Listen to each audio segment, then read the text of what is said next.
Oi, tudo bem? Como é que vocês estão? Novamente estamos aqui no podcast Pode Isso, Jacir. Estamos conversando sobre direito de família e hoje com direito societário. Pessoal, a agenda dele é complicada. Por quê? Porque é uma pessoa requisitada, atende o Brasil inteiro, várias empresas, vários empresários do ramo societário. E hoje eu consegui, depois de algum tempo, a gente trazer para conversar aqui com a gente o Prunzel, advogado especialista na área societária. E ele vai estar aqui para vocês várias questões de empresa, divórcio, o que pode ser feito, o que não pode ser feito.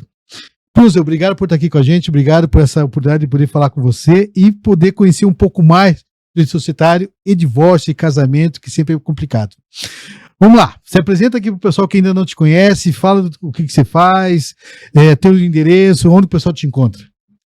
Bom dia, Jacir, como é que você tá? Tudo bem? Faz um tempo que a gente não se vê. É difícil, o tempo é corrido mesmo.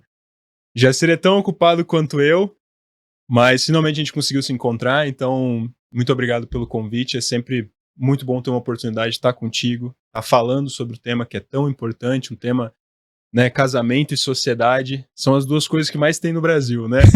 É tanto que não deixam de ser duas sociedades, né? Tanto o casamento quanto a empresa, a relação ela é bem parecida, né? Mas me apresentando, eu sou o Dr. William Prunzel, eu sou especialista em direito societário e planejamento patrimonial. Hoje nós temos um escritório, fica sediado aqui em Curitiba, né? Já ser ali no JuVV, na Avenida João Gualberto. Então a gente tem um time completo aí para atender empresas, pequenas e médias empresas, algumas grandes também, mas a gente tem uma equipe aí multidisciplinar, né? Direito trabalhista empresarial, tributário, societário, enfim, conjunto completo. Para quem quiser conhecer um pouquinho mais aí do meu trabalho, @William Prunzel lá no Instagram, e a partir de lá consegue me acessar em todas as redes sociais aí. Legal. Você falou uma coisa muito verdade, né? Casamento e sociedade. Olha, são duas coisas que, quando dão certo, é o melhor dos mundos, mas também, quando dá errado, não tem coisa pior se resolver. Lá no escritório, que você sabe bem, a gente é especialista de família, traz muitos casos assim de divórcio, tem empresa, não tem empresa, patrimônio, o que faz, ou eles são sócios, não é sócio, somente um é sócio da empresa, mas quando tem que se discutir a respeito de divórcio e empresa, sempre é um barraco que não é brincadeira. Prunzel, a gente já tinha se organizado, né, nas mídias sociais, falado com o pessoal, olha, vou conversar com o Prunzel, vou trazer ele aqui, direito societário. Se você tem alguma dúvida, já manda pra gente aqui no Instagram, no WhatsApp. E você que está assistindo agora, pode já mandar pra gente, a gente vai ler para ele aqui qualquer coisa. Mas vou te começar com uma pergunta já. A pessoa casa, né? O cônjuge automaticamente ele passa a ser sócio da empresa. Olha, eu tenho uma empresa, ou a minha esposa tem uma empresa. A gente casou. E ela já tinha essa empresa até então. Quando a gente casou, eu, pelo regime de bens, que hoje é parcial de bens, eu já tenho algum direito nesse negócio? Ou eu posso ser sócio da empresa? Essa é uma dúvida muito comum, Jacir, muito comum mesmo. Então, assim, são vários aspectos que a gente precisa analisar, né? O primeiro deles você já colocou muito bem, é o regime de casamento, né? Então, a gente tem regimes de bens diferentes, né? Tanto regime universal, de comunhão de bens, comunhão parcial de bens, separação total de bens e participação final dos aquestos. Cada um desses regimes vai trazer uma dinâmica diferente. Mas do ponto de vista da empresa, o que a gente precisa lembrar é que a empresa, se tratando de uma limitada, e até já para deixar claro aqui para o pessoal que está assistindo, hoje aqui a gente vai tratar principalmente das regras aplicadas para sociedades limitadas, que representam hoje 99% das empresas no Brasil. Tá? Então a gente tem outros tipos societários, né? Os mais conhecidos são a limitada e as SAs, mas não vai aplicar tanto aqui porque o brasileiro gosta de uma limitada, né, Jacir? Então a gente vai usar as regras para elas aí. Como você falou, a grande maioria é sobre esse regime, né? Então. Grande maioria é sobre esse regime, porque é o mais simples, né? A SA traz uns custos muito elevados, outros tipos de sociedades acabam não se encaixando para as necessidades, e aí a limitada acaba assumindo esse papel. No caso da limitada, Jacir, a gente tem essa relação construída sobre o que a gente chama de afeto societário, né? Então, eu abro uma empresa limitada com alguém porque eu gosto dessa pessoa em teoria, né? Eu me dou bem com ela, eu tenho habilidades complementares, eu tenho valores parecidos. Então, a gente busca na limitada essa conexão pessoal. Quer dizer que se eu abrir uma empresa com você, Jacir, eu abri uma empresa com você, não com a sua esposa. Mas aí tem um probleminha, né? Porque, como você mesmo disse, regime de casamento a gente acaba comunicando algumas coisas. No caso da pergunta em si aqui, não vai ter direito logo de cara, não é sua, né? A empresa, ela compõe o patrimônio comum do casal, se for o caso do regime de bens, mas, a princípio, você não pode entrar diretamente, né? Eventualmente, havendo aí um divórcio ou falecimento de um desses cônjuges, o outro vai acabar sendo sócio do sócio, por assim dizer. É o que o pessoal chama de sócio indireto? Ou não? Podemos chamar assim, Jacir, podemos chamar assim. A gente fala que é sócio do sócio, porque se o Jacir é sócio da empresa, tem 50%, né? Uhum. O Jacir vem a se divorciar, por exemplo. Não vamos te matar prematuramente, fica tranquilo. Melhor. Só o divórcio mesmo. Uhum. O Jacir vem a se divorciar, ele tem 50% dessas cotas. Vamos dizer que você é casado no regime de comunhão parcial de bens. Teoricamente, a sua esposa teria direito a 50% desse patrimônio, que são as cotas. Uhum. Mas ela não faz parte da sociedade. Certo. E via de regra, ela nunca vai fazer parte da sociedade, mas ela tem um direito sobre a metade das suas cotas. Ela tem um direito patrimonial. Uhum. Até para ficar claro pro pessoal de casa aí, nas limitadas você é um sócio cotista, quer dizer que você tem uma quantidade de cotas. Então quando você pegar um contrato social, você vai ver lá, Jacir tem 50 mil cotas no valor de R$1 cada, representando 50% do capital social. Essas cotas, elas têm alguns direitos, tanto patrimoniais quanto políticos, né? Então, os patrimoniais são direito de receber haveres, direito, né, de receber distribuição de lucros, direito de transacionar essas cotas, enfim, direitos relacionados ao patrimônio. E você tem os direitos políticos, que são os direitos de tomada de decisão, de interferir diretamente no dia a dia daquela sociedade. Tomar decisões sobre para onde vamos, o que vamos fazer, onde é que vamos investir, né? Que a gente fala que são os poderes políticos, são aqueles poderes de deliberação. O sócio do sócio, Jacir, ele só tem poder sobre a parte patrimonial, não o direito político das cotas. Tá. Então ela vai poder exigir uma prestação de contas, talvez, para ver se você está gerindo bem essa sociedade ou se ela está sendo bem gerida. Isso é uma possibilidade.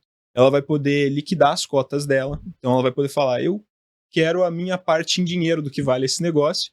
E ela vai poder pedir a distribuição de lucros do período em que ela for sócio do sócio, no caso. Vamos trazer um exemplo prático aqui. Vamos dizer que esse material vai estar no Spotify também, né? Você vai estar assistindo, YouTube, Instagram. Vamos dizer que eu tô aqui e eu tenho a dona Maria da Graça lá em casa, minha esposa, né? E ela tá escutando essa conversa e fala assim, peraí, o Jacir tem uma limitada, um exemplo, né? Uhum. E a coisa não tá tão boa assim. Aí você tá me dizendo que, por exemplo, eu tenho 50% do patrimônio.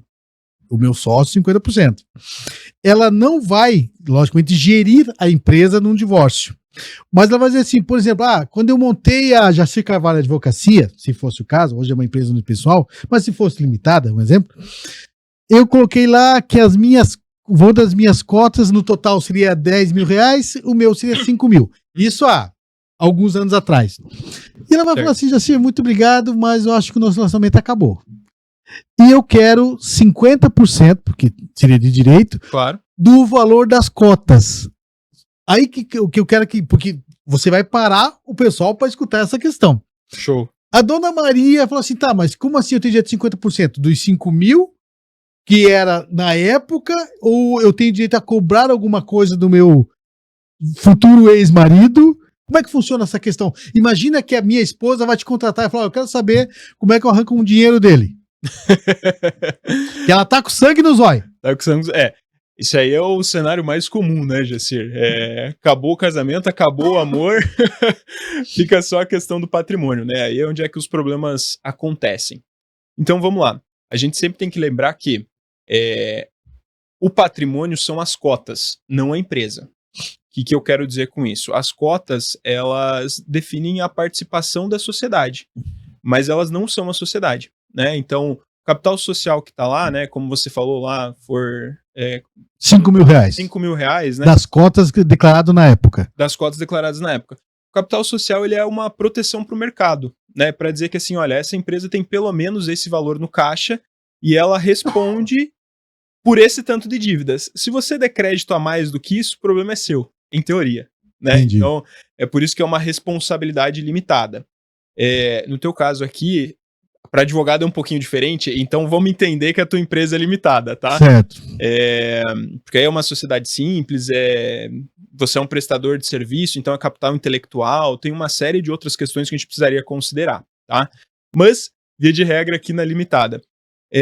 A partir do momento que você faz a meiação, né, do casamento, que você resolve o teu casamento, você faz o divórcio, você divide o patrimônio ali, fica consignado que ela tem direito a 50% dessas cotas, ela pode ou escolher ficar recebendo os haveres daquilo, ou ela pode pedir a distribuição de lucros, né? Ou ela pode pedir para fazer a apuração dos haveres, que é uma liquidação parcial da sociedade. Então a gente vai pegar e vai avaliar quanto que vale aquela empresa e aí, por correspondência, quanto que vale a quantidade de cotas totais que ela tem. Esse processo de avaliação, ele vai depender do que está no contrato social. Então você pode escolher lá várias formas diferentes de avaliar a empresa. Pode ser fluxo de caixa descontado, pode ser valor de mercado de ativos, pode ser... Tem N formas de avaliação. A mais comum, que é a que vem por padrão na nossa legislação, é balanço de determinação. E aí é basicamente assim, ativo menos passivo é igual ao valor da empresa. É simples? Funciona? Na maioria das vezes não. Aí já fica até a dica aí. É uma preocupação para todo mundo, tá, Jacir? Porque imagina que você tem uma empresa, tem uma série de ativos nessa empresa. Carro, imóvel e tudo mais. Mas vamos considerar carro aqui, né? Se você tem carro, ele tem depreciação. Talvez você comprou um carro por 100 mil e ele foi depreciando e ele já está em 70. Uhum. Mas você continua pagando o financiamento dele dentro da PJ. Você usou um consórcio, o nome da PJ, alguma coisa assim, e tem um débito de 100 mil. Porque o débito do financiamento no for à vista sempre vai ser maior que o valor do bem, né? Claro. O bem já depreciou. E é só isso que você tem na empresa. Então você tem um bem que vale 70 mil depreciado e você tem 100 mil de uma dívida. De uma dívida no passivo. Quanto que vale a empresa? Vai valer? Não vai valer. Não, vai valer menos 30. Exatamente. Exatamente. Esse é o problema do balanço de determinação, porque ele vai pegar o valor dos ativos contábeis. E aí, quando você deprecia, cai lá embaixo. Então, tá, mas o que se faria então, se hoje é o mais aceito, seria o balanço de determinação, e é o que vai, dependendo da situação, demonstrar um prejuízo, ou não vai trazer a realidade da situação? Então assim, tendo valor positivo, ela vai ter o direito àquele valor positivo. E aí, ou a empresa vai liquidar a parte dela, né? Se for uma apuração de haveres, vai pagar aquela parte, vai reduzir o capital social da empresa e vai reduzir as tuas cotas, no caso. Seria só você na empresa, então a única diferença vai ser que o capital social vai baixar, você continua com 100%, né? Uhum. Porque desconta-se do valor do capital.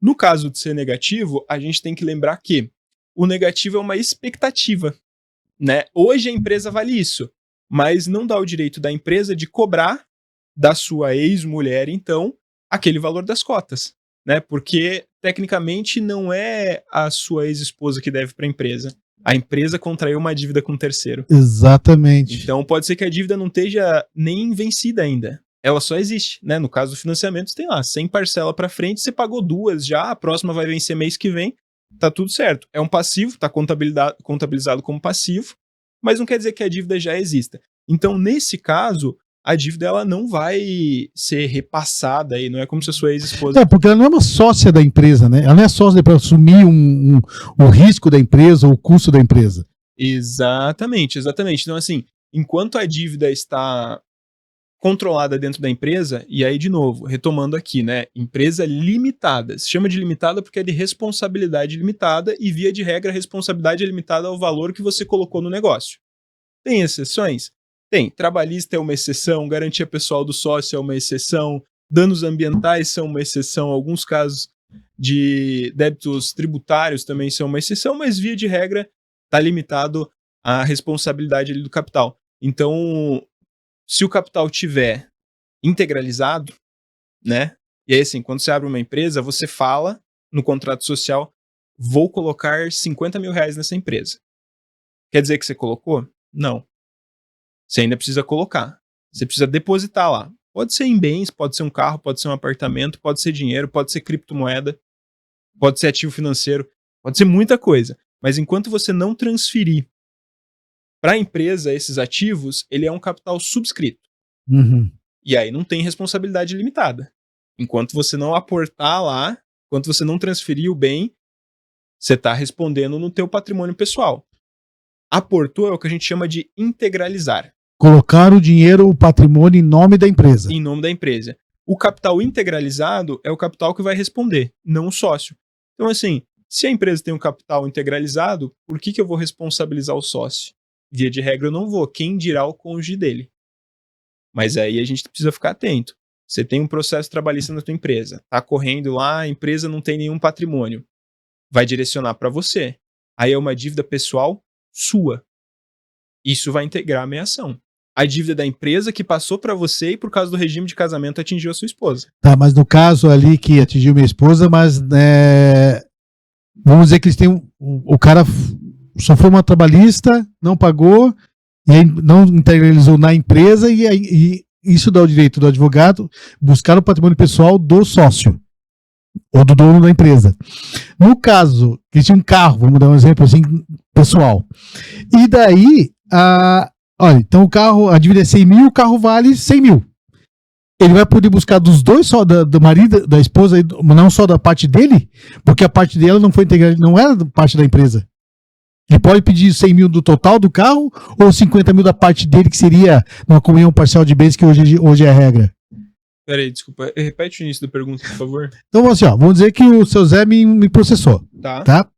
E a empresa não está integralizada, ou não tem dinheiro, ou o que tem lá, ou dos 10 mil, não paga os 100 mil que eu devo para ele. Perfeito. Tá. Aí o advogado foi na minha questão pessoal, meus bens pessoais. Eu só tenho um carro que vale 100 mil. E eu sou casado com um parcial de bens. Teoricamente, 50% é meu, 50% é da Dona Graça. Ele vai buscar os 50 mil dele. Ele pode ir nos outros 50 dela? Essa é uma questão complicada, Jacir. Vai depender bastante do caso prático, tá? Entendi. Via de regra, veja, se o carro tá no teu nome, ele vai receber a constrição, né? Uhum. Porque você tem comunhão parcial de bens. Parcial de bens. Embora fale comunhão parcial de bens, são bens e dívidas, né? Tudo que tem um ativo tem um passivo. O ônus e o bônus. O ônus e o bônus. Ave né? Maria! A gente tem que tomar muito cuidado. É nisso daí que o brasileiro peca demais, Jacir. Então, assim, a gente tem que lembrar que o carro tá no teu nome, ele vai receber a constrição total, ele vai ser leiloado, enfim. Vai depender muito de como é que vai transcorrer o processo ali, né? Obviamente, teria algumas ferramentas para sua esposa tentar se defender, né? Mas a regra geral é que seria atingido o carro, tá? Nossa, vai dar isso só dá confusão. Imagina que assim, o Brasil é um lugar com uma certa insegurança jurídica, né? Eu acho que isso não é novidade para ninguém. Não é, não. A gente tem várias regras, mas nem sempre elas são cumpridas, né? Então, entenda que quando você está cobrando, você vai atrás do que você conseguir. Uhum. Quando você está se defendendo, você se defende como você conseguir. Uhum. Se você me deve, eu não tô nem aí pro seu regime de casamento, para nada disso, né? Se o patrimônio estiver no seu nome, eu vou atrás de você. Se não tiver no seu nome, aí eu vou me preocupar com o seu regime de casamento para ver se eu posso ir atrás da sua esposa também. Pois é. Essa é a regra, né? Então, obviamente, quem vai estar se defendendo vai ter algumas ferramentas e tudo mais, mas a dor de cabeça já aconteceu, né? Entenda que vai jogar lá uma penhora, a outra parte vai pedir para o juiz penhorar bens, ele vai oficiar o Detran e o Detran vai colocar uma restrição no teu carro. Ele não vai perguntar se você tem comunhão parcial de bens, se é a tua esposa que dirige ele a semana toda. Esse é o tema da confusão, cara. Isso é pra dar problema, com certeza. Mas então tá, pessoal, eu tô aqui conversando com o William Prunzel, advogado e especialista de direito societário, baita pessoa, gente boníssima. E estamos aqui falando sobre divórcio e empresa. Mas só para eu pontuar aqui. Então, o que a mulher, num divórcio, ela tem de direito de pedir em relação à empresa do marido? Ela tem direito de pedir? É. Vamos lá, eu vou considerar aqui que já aconteceu o divórcio. Porque o juiz tem que definir que houve o divórcio. Isso, perfeito. O juiz ele precisa definir que houve o divórcio e ele precisa definir a meação, né? A partilha, a divisão daqueles bens. Tá. Então, a partir do momento que constou lá em sentença, ela tem direito àquelas cotas, o que ela pode fazer é, primeiro, requerer a parte dela. Ele vai declarar, né? Falou, olha, você tem direito a 50% das cotas sociais da empresa, é isso? Ou ou só a cota da cota da empresa? Cotas. Tá. Cotas, ponto, né? Nesse caso, a gente precisaria analisar, primeiro, o contrato social para ver se prever a entrada de cônjuge ou não. A regra é que não, né? Como a gente falou agora há pouco, as sociedades elas são feitas com base no afeto, né? As sociedades privadas. Então, assim, eu gosto de você, Jacir. Dona Graça, você me desculpe, tá? Mas, no caso, eu não tenho obrigação de gostar dela. Claro. Ela é um amor, tá, gente? Só pra deixar claro. Mas eu não tenho essa obrigação de querer a sua esposa como minha sócia. Então eu posso falar que simplesmente que eu não quero. Certo. E aí eu não deixo ela entrar na empresa. Claro. Né? Os outros sócios precisam concordar. E a gente tem quóruns específicos para isso. Né? Você precisa ter aí a aprovação de 3/4 do capital social ou não ter a recusa de 1/4, enfim, né? Não ter a oposição. Mas ela não podendo entrar na empresa, ela pode pedir, primeiro, a parte dela da distribuição dos lucros, né? Porque a empresa ela vai distribuir lucros periodicamente.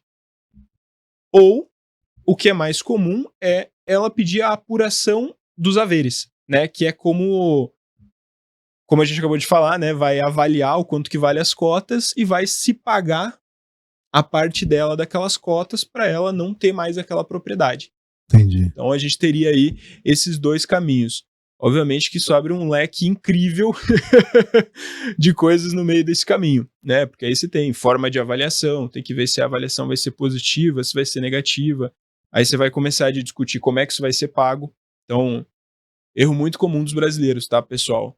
Abre a empresa, vai no contador, pede para abrir a empresa, o contador, ele, na maioria das vezes, tá? 99,99% das vezes, ele vai pegar o modelo padrão de contrato social que a junta comercial fornece, né?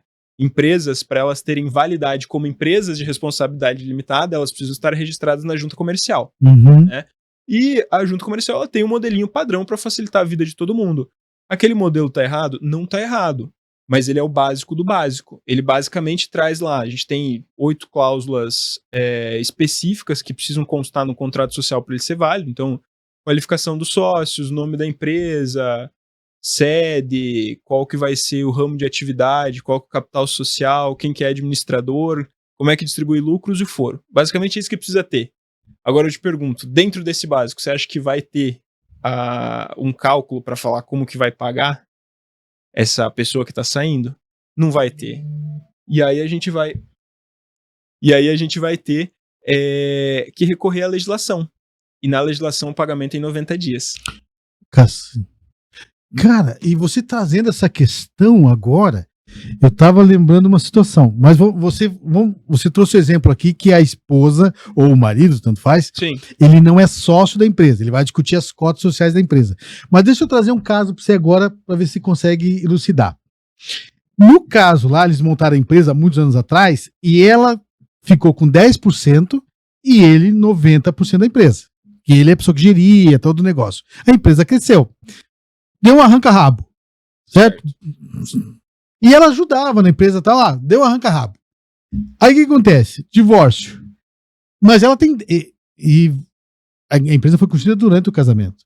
Certo. Nesse caso, dos 10% dela, ela vai ter direito só aos 10% ou vai ter direito a 50% das cotas dele em relação do casamento?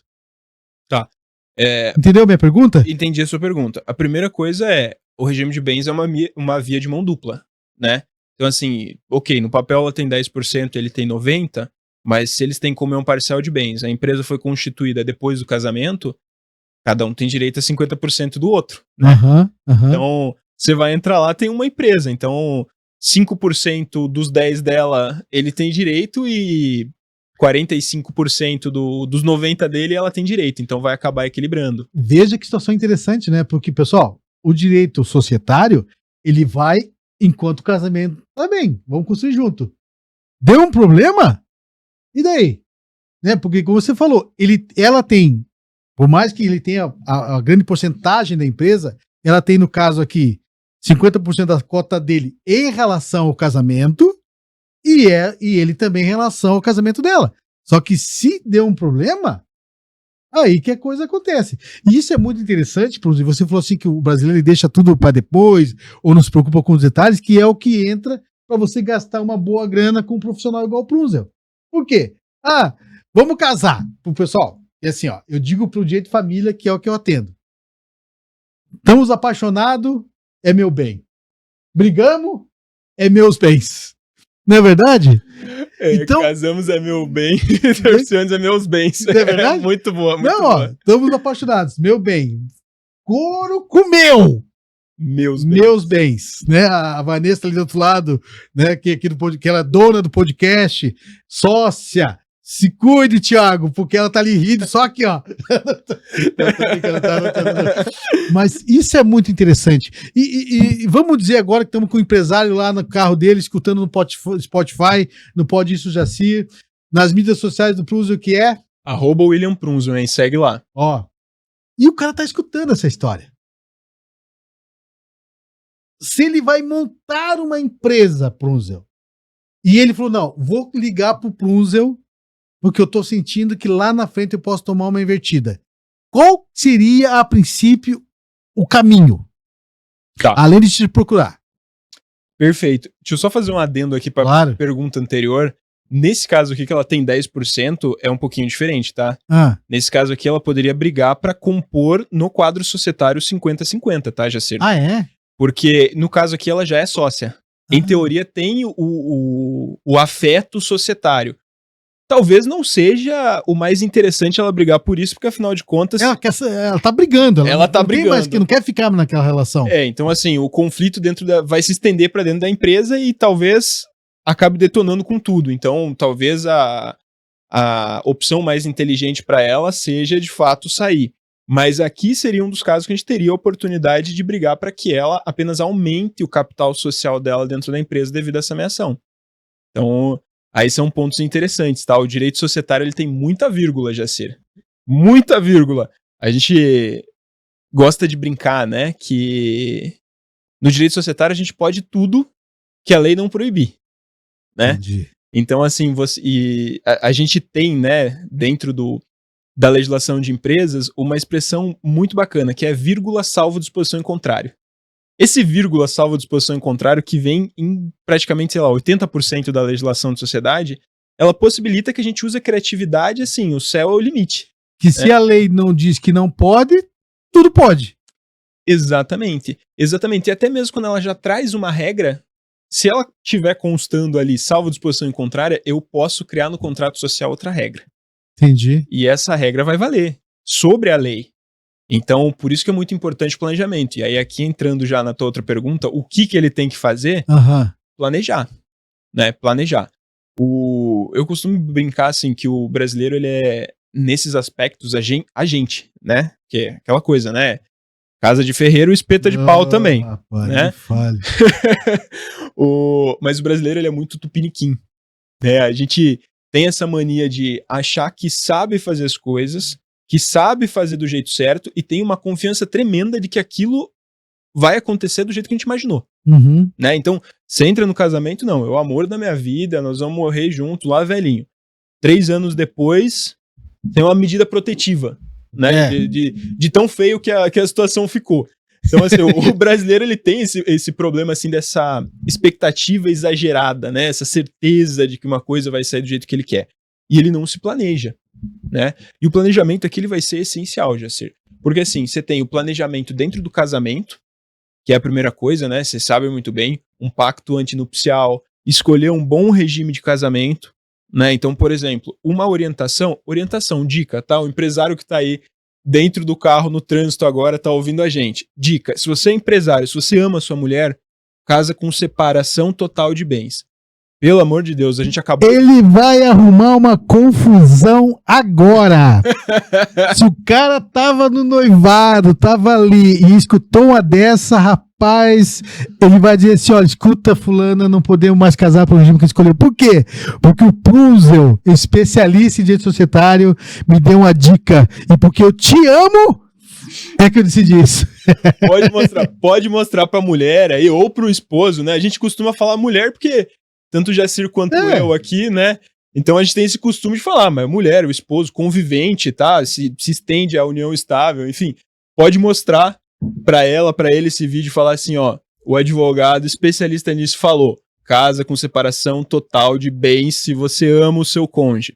Por que eu tô falando isso? A gente acabou de comentar aqui um exemplo que era o do carro, né? Se você tem comunhão parcial de bens, a tua empresa tá passando por uma crise, tá atingindo teu patrimônio pessoal, vai atingir a tua esposa também. A gente não para pensar nisso, mas o impacto pro teu companheiro é muito maior. Porque ele não fez parte daquela tomada de decisões. Não decidiu nada, só levou a ferrada. Exatamente. Na maioria das vezes, você tem lá, a tua esposa trabalha com uma coisa completamente diferente, Jacir. E você é o empresário, você tá lá, você tá com a cabeça cheia e tudo mais, você tomou uma decisão ruim. Faz parte. Ter negócio é assumir riscos, tá, gente? Passar por crise na empresa é normal. Vai ter momento que a empresa vai estar melhor, vai ter momento que ela vai estar pior, isso é normal. Agora, assim, deixar isso afetar a tua família é uma decisão tola, né? Se você pode evitar isso. Então, a separação total de bens, claro que não é assim, vai fazer separação total de bens e vai colocar todos os bens no teu nome. Também não é assim, né? Aí não é amor, não tá fazendo porque ama e porque proteger, tá fazendo por egoísmo, né? Agora, veja, se você tem uma separação total de bens, deu ruim na tua empresa, tá tudo contigo. Não tem problema você ter um patrimônio em conjunto com a tua esposa. Ah, mas a gente quer comprar uma casa lá de, sei lá, 1 milhão, é um patrimônio alto, né? Qualquer um acha isso importante. Vou deixar só o nome dela, a gente se divorcia só dela. Você pode comprar em conjunto a casa com ela, né? Com propriedade. Os dois têm a propriedade da casa 50% cada. Ah, mas não vai atingir ela? Vai, mas vai atingir metade daí, né? Sim. Você não vai atingir os 100%, porque se a comunhão de bens é comunhão de bens e de dívidas, né? Sim. Ônus e bônus. Então fica a dica. Casa com separação total de bens, ou se é um pouquinho mais corajoso, casa com a comunhão, mas procura o Jacir aqui, faz um pacto antinupcial. Você tem uma empresa, você pode tirar a empresa fora através do pacto, você pode falar, essa empresa que eu vou abrir aqui não vai comunicar com o regime de bens. É uma possibilidade, né? Você tem, assim, várias estratégias que a gente pode adotar, né? Mas o principal é planejamento. Claro, isso eu tô falando aqui mais do ponto de vista de casamento. Dentro do contrato social, aí como eu disse, a criatividade, né? O céu é o limite. Então a gente tem várias possibilidades. Eu posso impedir de forma automática de que esse cônjuge entre no contrato social, ou eu posso recepcionar ele de forma automática, eu posso falar, se tiver o divórcio, automaticamente se torna sócio, com todas as obrigações políticas e patrimoniais, tá, Jacir? Eu posso determinar que novos sócios que vão entrar nessa empresa têm um regime de casamento específico, para que isso não afete a empresa. Eu posso especificar qual que vai ser a forma de avaliação da empresa em caso de divórcio do sócio, para ver quanto que vai valer. Então eu posso especificar se vai ser o balanço de determinação, se vai ser o fluxo de caixa descontado, se vai ser valor real de ativos, se vai ser EBITDA, né, que é startup, o pessoal da tecnologia usa mais, né, valuation, 15 vezes o EBITDA, o EBITDA, né, como quiser chamar aí, o pessoal chama diferente, mas entenda como quiser. Você pode colocar até mesmo qual que vai ser o valor dessas cotas nesse tipo de caso. Você pode deixar especificado que o valor daquelas cotas vai ser tanto, é um valor pré-avaliado. Está lá no contrato social. E, inclusive, você pode criar uma forma de avaliação específica para o caso de divórcio de um dos sócios. Não precisa ser o mesmo cálculo para herdeiros ou o mesmo cálculo para o sócio que está saindo. Você tem uma série de ferramentas que você pode usar, sabe, Jacir? Inclusive, outra dica, tá? Você tem o cônjuge, tem o regime de casamento que comunica os bens, ou, pior ainda, você é solteiro, ou tem regime de separação total, mas o teu sócio tem comunhão de bens, pelo amor de Deus, procura um especialista nisso e especifica qual que vai ser o prazo e a forma de pagamento. Eu acabei de comentar aqui, né? 90 dias. 90 dias da data de saída daquele sócio, né? Da comunicação de saída. os exemplos que a gente usou aqui foram com valores pequenos. Agora, vamos pegar um valor maior, né? Vamos dizer que a empresa vale 10 milhões. E essa empresa ela é muito dependente do fluxo de caixa dela. Ela trabalha com uma margem pequena, né? Tem negócios que trabalham ali com uma margem de 2%, 3%. Sim, muito né? pequeno. Muito pequena. Quer dizer que o negócio é ruim? Não. Tem tipos de negócio que 2%, 3% é uma margem muito alta já, porque o volume do negócio é muito grande. Faz com que a avaliação dela seja muito grande. Uma empresa de 10 milhões, para liquidar uma avaliação de 4 milhões em 90 dias, consegue, Jacir? Não, dificílimo. Você quebra a empresa. Quebra a empresa. Você quebra a empresa. Você não tem condição. E aí o que vai acontecer?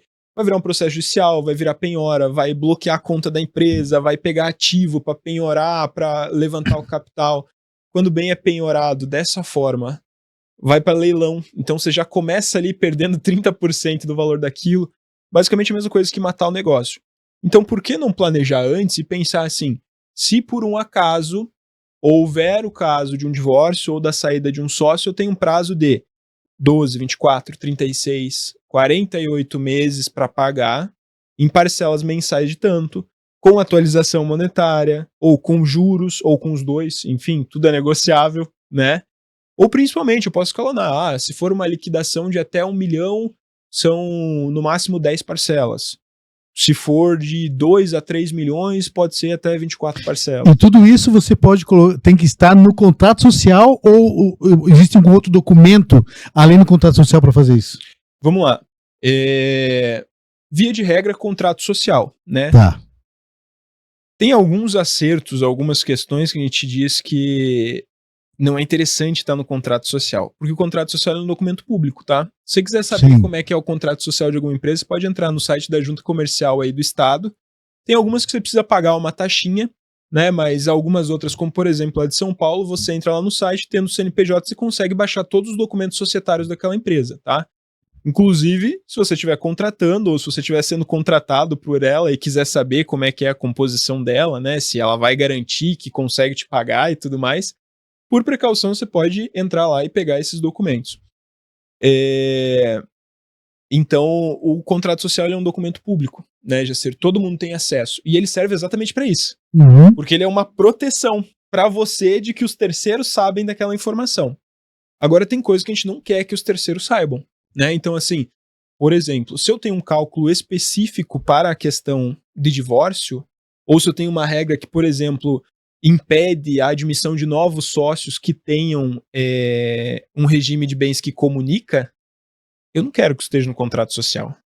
Então a gente tem outros documentos. O mais comum é o acordo de sócios, né? Acordo de cotistas, que é um documento que ele não fica arquivado na junta comercial, então ele não fica público para terceiros, ele fica arquivado na sede da empresa.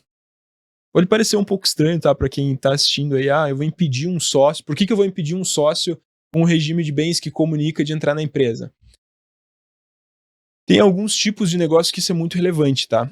Por exemplo, empresas de investimento que têm uma entrada e saída muito grande de sócios, porque basicamente todo mundo que trabalha numa agência de investimentos, ele acaba entrando como sócio para ter uma economia tributária, né?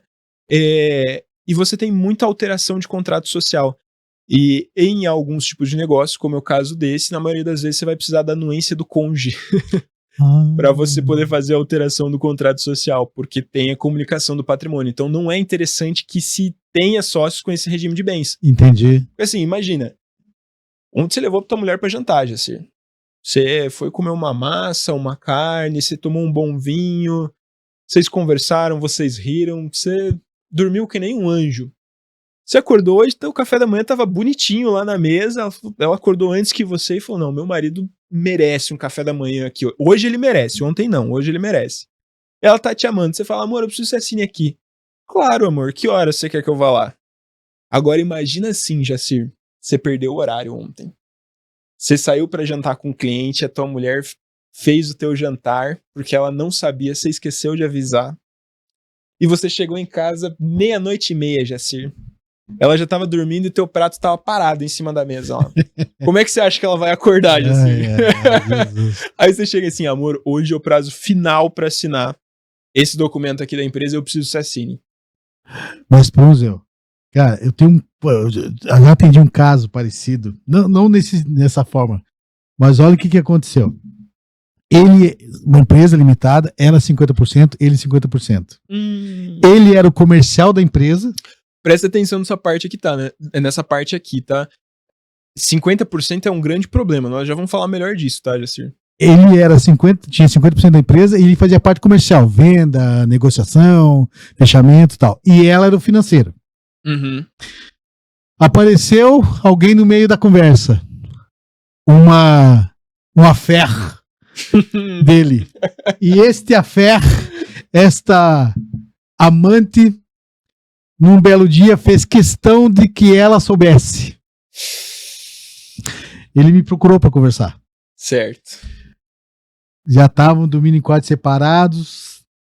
Situação complicadíssima, só que tinha uma empresa com funcionário, patrimônio, negócios, dívidas, coisa e tal. E ele veio me perguntar assim, se fosse para fechar a empresa hoje, né? Eu falei, cara, se fosse para liquidar, consegue liquidar? Não. Porque você falou uma coisa verdade.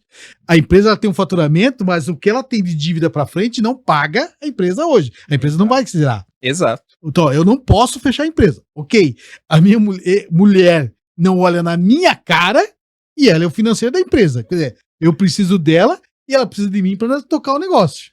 Não aprova nem o combustível para rodar essa semana.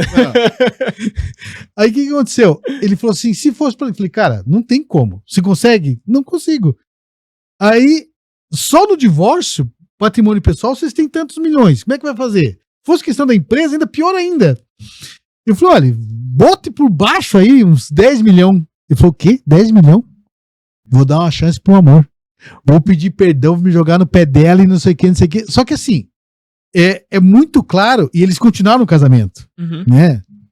Só que a vida conjugal deles deixou de existir, né? Nossa, e triste. E por quê? Por causa do financeiro. Não tinha, ele falou assim, não dá pra fechar a empresa. E hoje eles têm uma relação péssima, só que tem uma empresa. Aí eu falo o quê pra um caboclo desse? É assim, isso é horrível, né? Traçando até um paralelo, Jacir. Eu sou um cara que gosta de atividade física, né? Eu me exercito pelo menos 2 vezes por dia, eu faço meu cardio em jejum de manhã, eu treino minha musculação à noite. E quem leva esse estilo de vida acaba recebendo muita crítica, né? Falando, você não pode comer nada, você não pode ir em lugar nenhum, você não vai para tal lugar porque você não quer perder treino, você não vai comer uma pizza. E eu costumo falar que é exatamente o contrário, Jacir. Porque assim, eu tenho a liberdade para poder comer isso. Eu posso devorar uma pizza de 16 fatias de chocolate e amanhã eu vou acordar inchado, mas depois de amanhã tá tudo certo. Não vai mudar a minha saúde, a minha glicose é controlada, a minha insulina é controlada, não vai aumentar o meu colesterol, eu vou continuar igual. Uma pessoa que... Então, assim, eu tenho liberdade pra fazer isso. Eu tenho liberdade pra comer. Eu escolho não comer. Aliás, eu adoro comer doce, né? Então, assim, eu como, né? Mas eu escolho quando eu vou comer. Agora, acompanha comigo. Uma pessoa que tem 120, 130 quilos, que é sedentária, é realmente uma liberdade pra ela comer uma pizza? É uma necessidade quase que biológica dela. Exatamente. E teoricamente ela não pode, porque provavelmente se tá nesse estágio ela tem um pré-diabetes, ou já tem diabetes, tem uma pré-obesidade, ou já tem uma obesidade, então ela não é livre pra fazer isso. Eu sou, porque eu tenho escolha de fazer isso ou não. E pro empresário, a relação casamento e sociedade, ou só sociedade, quando você tem esse tipo de amarra, não é uma liberdade você tá naquele negócio. Então é que nem você falou. Não, verdade. Não tem mais vida conjugal. Nossa, mãe do céu. Não existe mais casamento. Ele vive o inferno todo dia, cara. Sim. Eles vivem o inferno, né? Eles, os dois. Porque é difícil pra ela, é difícil pra ele. E detalhe, eu conheço os dois, né? É complicadíssimo. Tanto que ele veio conversar comigo e falou, cara, eu não poderia nem advogar pra você. Porque eu conheço ela, eu conheço você, e como é que eu vou dizer vou escolher um lado, né? Não posso. Não dá. E a situação financeira deles, assim, eles não podem parar a empresa de jeito nenhum. Empresa que trabalha alavancada, né? Exatamente. Isso é muito comum, né? Porque... E não é errado, tá, pessoal? A empresa trabalhar alavancada não é errado. Pessoal, só pra... Aqui, assim, ó, não só advogados vão ver isso. A Dona Graça, explica pra Dona Graça o que é empresa alavancada. Tá. Funciona assim, gente. Tem modelos de negócio que... Eu tava olhando aqui pra ver se tava enquadrado, tá, gente? Pra quem tá assistindo depois pode aparecer isso. Tem modelos de negócio que precisam de um capital maior para funcionar. E se você é um empresário esperto, você não vai usar o teu capital próprio, tá? Então, assim, você vai pegar capital de terceiro e vai trabalhar em cima disso, porque a empresa não é você e você não é a empresa. A empresa tem uma personalidade jurídica própria, é uma pessoa jurídica. Você é uma pessoa física, são coisas diferentes. Então, assim, você vai aportar um capital inicial que você precisa para começar o negócio, que você precisa para dar segurança para o mercado, até para você conseguir crédito com banco ou com outras formas, né? Mas quando você precisar comprar um ativo, precisar aumentar a tua capacidade de fabricação, outras coisas, você vai pegar capital do mercado, você vai pegar um financiamento, você vai atrás de um consórcio, você vai atrás de um investidor, você vai fazer um mútuo, né? Tem N formas de você conseguir isso. Você vai pegar esse capital, você vai contrair uma dívida, né? Então você vai pegar lá 1 milhão. Pegou 1 milhão e você vai pagar em, sei lá, 36 meses. Então, assim, a tua dívida mensal vai ser lá, vamos dizer lá, 20 mil. Conta de padeiro, tá, gente? Não parei para pensar nos números aqui, não. Então, assim, a tua dívida mensal é 20 mil. Se a tua empresa fatura 50 e você tem uma despesa de 20, contrair uma parcela de mais 20 ainda vai te deixar com um saldo de 10 positivo, ainda vai te dar um fluxo de caixa, né? Só que você vai usar esse 1 milhão, você vai melhorar a tua capacidade, vai aumentar teu faturamento. Então isso que a gente fala é trabalhar alavancado. Isso é muito comum em vários tipos de negócio. Não, tá? muito mesmo. Assim, é quase... E você nem consegue, às vezes, crescer se você não fizer trabalhar com isso. Pega, por exemplo, assim, empresas que trabalham muito alavancadas. Localiza. Empresas de locação de carro, tá, gente? Vocês acham que os sócios aportaram lá 1 bilhão para comprar uma frota inteira de carro para alugar? Nunca. E eles trocam a frota deles aí, dependendo do veículo, da utilização, a cada 6 meses. Vocês acham que eles vão ficar aportando? Vocês acham que vai dar tempo do capital retornar? Não volta, né? Então, assim, a empresa alavancada é normal. Agora, assim, tem que entender que trabalhar alavancado não é simplesmente contrair dívida. Toda dívida que você contrai, ela precisa ter um ROI, ela precisa ter um retorno. Porque é um investimento.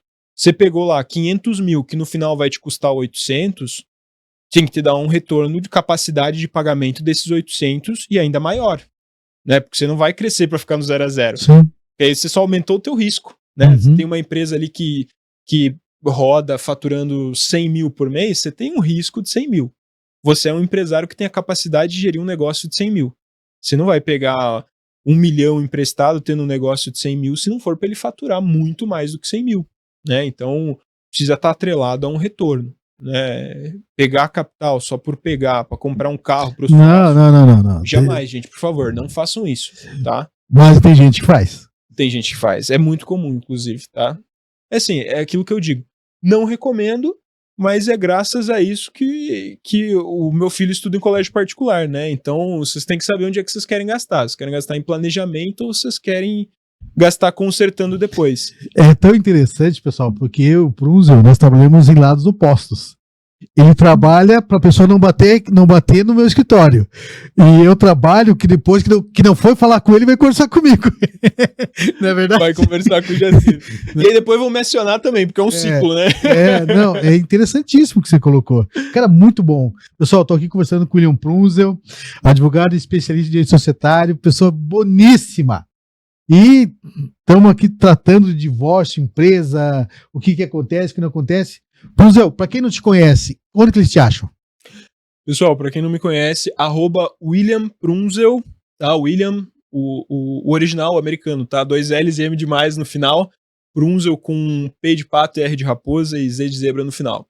Vai me encontrar lá no Instagram ou se digitar lá no Google também. Tem Facebook, tem o site do escritório, tem LinkedIn. Vai me achar aí em vários lugares. Mas o principal ponto de contato é Instagram, tá, pessoal? Prunzel, uma pergunta. Por exemplo, a empresa já existia antes do casamento. Certo. E a empresa tinha um tamanho, com o casamento a empresa cresceu. Não por causa do casamento, mas assim, pela técnica do trabalho do dono da empresa. Uhum. A empresa cresceu, o que antes valia 10 mil, durante o casamento passou a 1 milhão, um exemplo, e veio o divórcio. Como é que funciona qual que seria o direito dele ou dela num divórcio, considerando que a empresa já existia?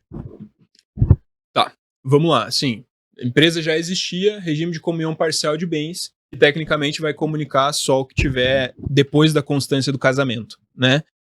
Nesse caso, a gente tem que entender que ela não vai ter direito às cotas, mas a gente precisaria analisar o que aconteceu com essa empresa ao decorrer do caminho.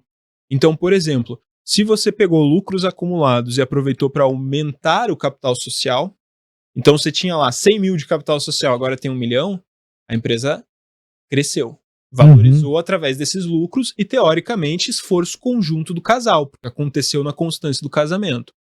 Teríamos aí uma possibilidade de discutir esse aumento do capital.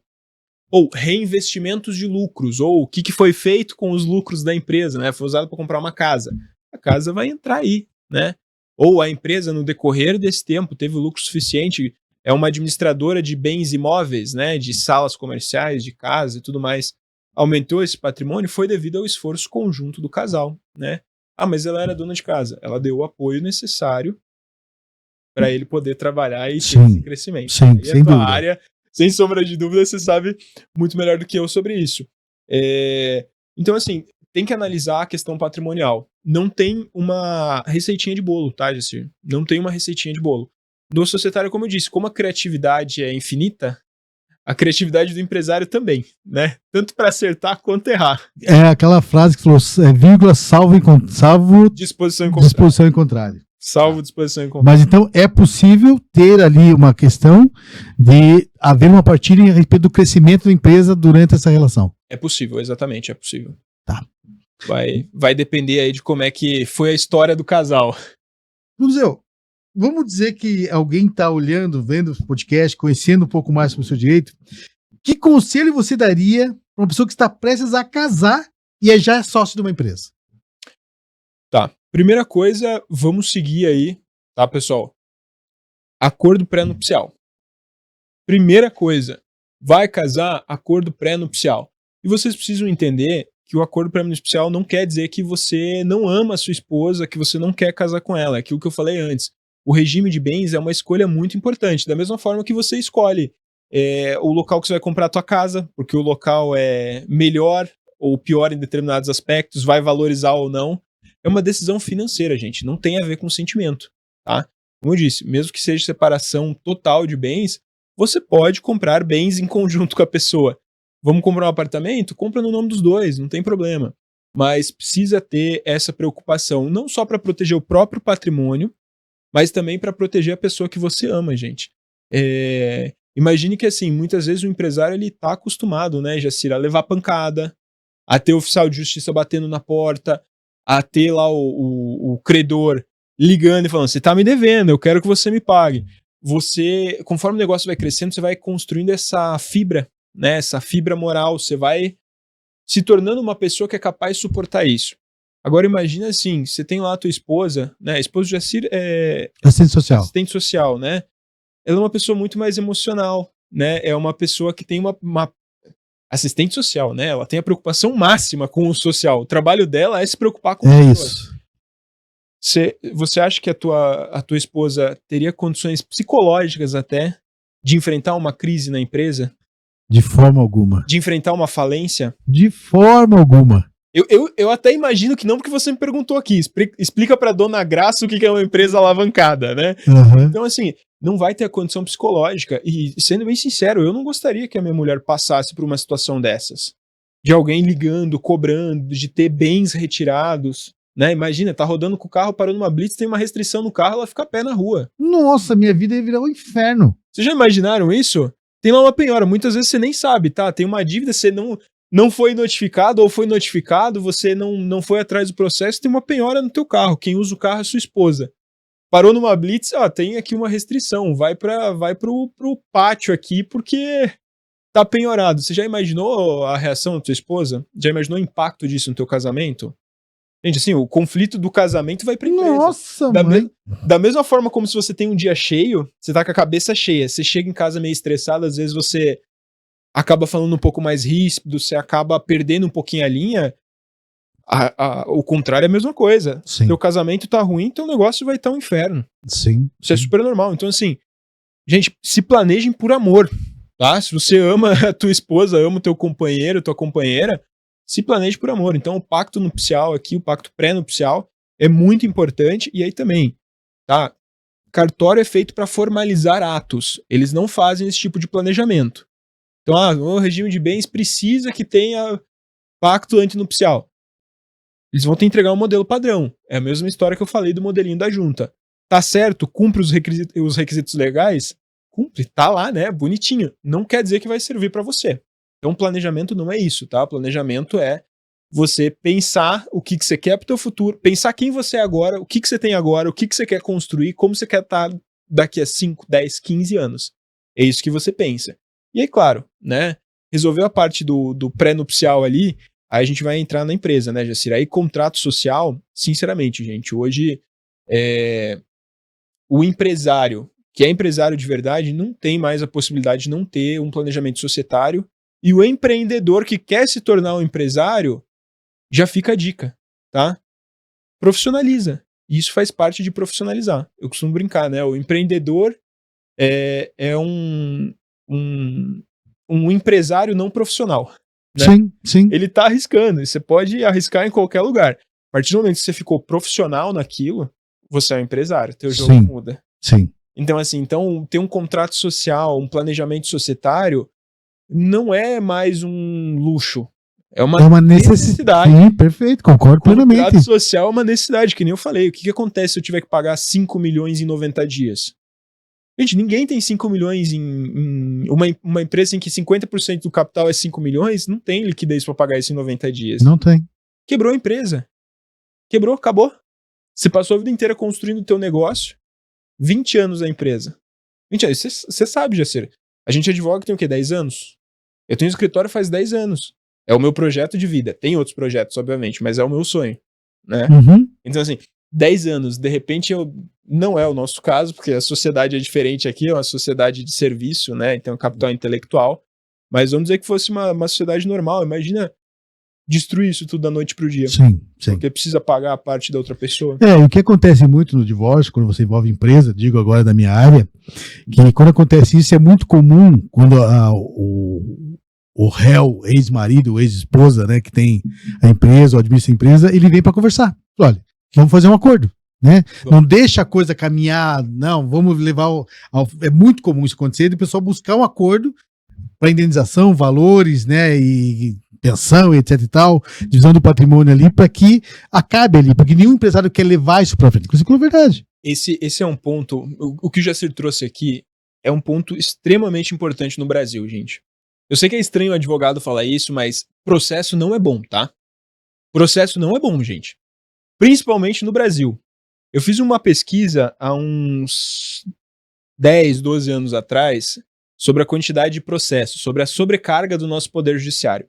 Na época, a gente tinha 100 milhões de processos ativos e 200 milhões de habitantes.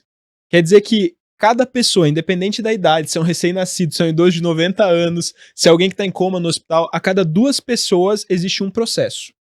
Olha que métrica, hein, Jacir?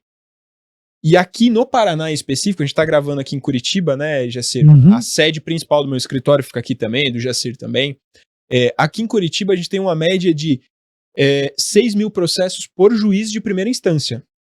6 mil processos, gente. Segundo o CNJ, o juiz precisa movimentar esse processo, precisa dar andamento a cada 60 dias. Sim. Vocês acham que um juiz, com uma equipe ali de 10, 15 pessoas, que seja, tem condição de fazer uma análise aprofundada do teu processo? Ele não tem essa condição. E aí eu te pergunto, você passou 30 anos construindo um negócio. 30 anos, você construiu o patrimônio da sua vida. Você já tá brigando com a tua esposa, teu esposo, tua vida tá um inferno. Você vai deixar a resolução desse problema na mão de um terceiro que não te conhece, que não conhece a história dessa empresa, que não tá nem interessado nas tuas questões pessoais, tá, gente? Não tá nem interessado, ele não quer saber se você acordou bem ou mal, se você tá feliz, se você tá triste. Isso é irrelevante, tá? Ele é um terceiro que tecnicamente precisa se distanciar dessa relação para trazer a melhor resposta, mas a gente sabe que muitas vezes não é isso que vai acontecer. Então, assim, não deixa na mão da sorte, não deixa na mão do destino, não deixa na mão de um terceiro. O juiz é qualificado? Ele é, mas ele não tá tão interessado na tua empresa quanto você, tá? Com certeza. Ele não tá tão interessado. Então, assim, o melhor caminho é sempre o acordo. E para ser possível ter um bom acordo, precisa ter um bom planejamento. Porque aí você tem regras bem definidas. Então, assim, você acha que você vai ter um problema com o teu sócio, você definir lá, a forma de avaliação dessas cotas é X. O cálculo vai ser utilizando essa fórmula aqui. Você acha que você vai ter problema para fazer a avaliação da empresa? Você não vai, você já tem a regra prévia. Você tem lá escrito, o pagamento vai ser em 18 parcelas, com atualização monetária pelo IGPM, pelo IPCA e aplicação de juros de 1% ao mês. Você acha que você vai ter problema com o teu sócio quanto a isso? Você acha que você vai ter problema lá na frente? Você acha que... Com certeza não, vai resolver de adiantado. Ah, mas mesmo assim virou judicial. Se você já tem as regras, não é o juiz que vai definir. Já está definido. Já está definido, o juiz vai só conduzir. Verdade. E muitas vezes, como eu falei, você vai evitar esse problema, né? Você não vai nem chegar lá. Você não precisa ir tão à frente, né, Jacir? Você tem aí essa possibilidade de resolver muito mais fácil. Ou até mesmo buscar um mediador, um conciliador. São todas ótimas oportunidades aí para você sair pela tangente. É isso aí. Pessoal, a gente está aqui de bate-papo, já passou o tempo, daqui a pouco... A conversa vai fluindo de um jeito que vai tomando um corpo interessante. Prunz, eu quero agradecer a tua presença, agradecer o teu conhecimento, poder trazer tanta coisa enriquecedora pra gente, que é um tema muito importante. Pessoal, se você gostou do tema, se você gostou da conversa, curte esse vídeo, compartilha com as pessoas, segue o Prunzel. E se quer saber mais, olha, quer conhecer um pouco mais sobre tal detalhe, sobre tal questão, manda um oi pra gente, depois você chama o Prunzel de novo, tenta achar uma agenda dele ali e trazer um tema específico sobre uma questão que você acha que é legal. Mas, Prunzel, muito obrigado. Jacir, eu que agradeço imensamente, primeiro por poder revê-lo, né? A gente fez faculdade juntos, né? Conviveu 15 anos, 5 anos, 15 anos, nossa, por favor, não, 15 anos. A gente conviveu aí 5 anos juntos, então é sempre um prazer rever um amigo, mas principalmente esse tipo de bate-papo, no final das contas, é o que a gente busca com o nosso trabalho. Verdade. Muito mais do que ter o fim financeiro e tudo mais, eu acho que o que motiva a gente é exatamente poder fazer diferença na vida das pessoas. Né? Então, poder vir aqui, compartilhar essas informações, poder trazer uma visão diferente, né, para as pessoas do que é uma empresa, do que é o casamento, como elas conversam e até como você pode melhorar a tua vida. Como a gente conversou aqui, né, o planejamento e tudo mais, você vai fazer por amor, você vai fazer para ter um casamento saudável. Você não quer que isso afete o teu casamento. Então, poder vir aqui, o Jacir compartilhar informações, eu compartilhar informações, porque, óbvio, eu falei aqui da empresa, o Jacir fez as ponderações aqui com base no casamento, na família e tudo mais, que é a especialidade dele. Então, poder vir aqui trazer uma informação diferente, trazer um ponto de vista diferente para facilitar a tua vida, facilitar a tua convivência com a tua família, é o que no final do dia faz diferença pra gente, né? Com certeza, com certeza. Ninguém né? Todo mundo está. É verdade. Então, assim, o dinheiro troca de mão, as amizades mudam, né? Então, tem que escolher o que priorizar. Mas, Jacir, muito obrigado pelo convite. Sempre que você quiser, se possível a agenda, obviamente, vamos estar aqui conversando, seja casamento, seja planejamento patrimonial, seja planejamento sucessório, holding, né? Tá em alta aí. Vai mudar muita coisa com a reforma, hein, pessoal? Fica esperto. Mas é isso aí, pessoal. Obrigadão, Jacir. Obrigado, Prunzel. Valeu, gente. Um abraço. Até o próximo podcast, Pode Isso, Jacir. Esse material vai estar escrito ali no Instagram, Spotify, YouTube, TikTok. Então tá bom? Segue a gente lá, segue o Prunzel. Forte abraço para vocês e até a próxima.